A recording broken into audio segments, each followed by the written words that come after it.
j'avais choisi de ne pas parler des questions sénégalaises, mais j'ai été le premier surpris à entendre parler de dette cachée. Parce que simplement, c'est un non-sens. Une dette publique, on ne peut pas la cacher par définition. Parce qu'une dette publique suppose un engagement d'un gouvernement vis-à-vis du bailleur.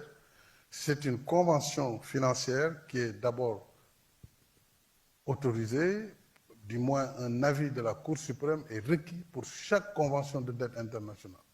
D'abord pour voir la conformité entre l'engagement du pays et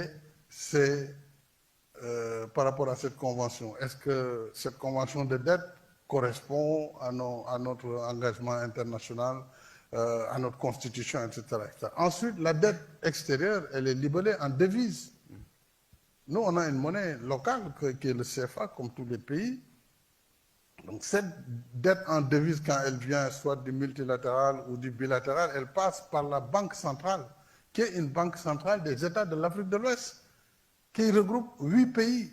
C'est cette banque qui reçoit l'argent de l'étranger, qui la convertit et émet de l'argent local en CFA qui donne au gouvernement du Sénégal. Donc comment on peut cacher tout cela sans que la surveillance multilatérale du Fonds monétaire qui est permanente, sans que moi-même, président de la République, je ne sois jamais été informé, jamais auparavant, avant ces accusations, sans que la Cour des comptes du Sénégal ne soit au courant, sans que l'Assemblée nationale du Sénégal ne soit au courant, sans que les services même de l'État, du ministère des Finances ne soient au courant. Comment cela est-il possible? Par contre, ce qui peut être possible, et nous attendons de comprendre, parce que moi je veux comprendre moi-même, qu'est-ce qu'on nous reproche? Est-ce qu'on me reproche, moi, Macky Sall, président du Sénégal, qui a multiplié par N l'accélération de l'électrification du Sénégal, qui a multiplié le développement des infrastructures, qui a donné au Sénégal des infrastructures qu'il n'a jamais eues, jamais connues, dans un pas de temps restreint? Moi, j'ai fait le choix, parce que j'avais la confiance des partenaires du Sénégal, qui me faisaient confiance, qui faisaient confiance au Sénégal, et qui nous ont prêté de l'argent pour construire ce développement.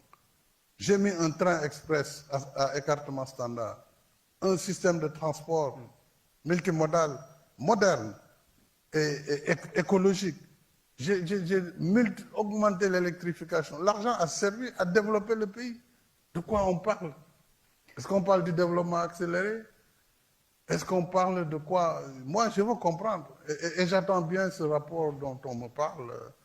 Un audit, on aimerait bien voir les termes de référence et surtout le rapport de l'audit. Parce que là, on ne peut pas discuter parce qu'on ne sait pas de quoi on discute.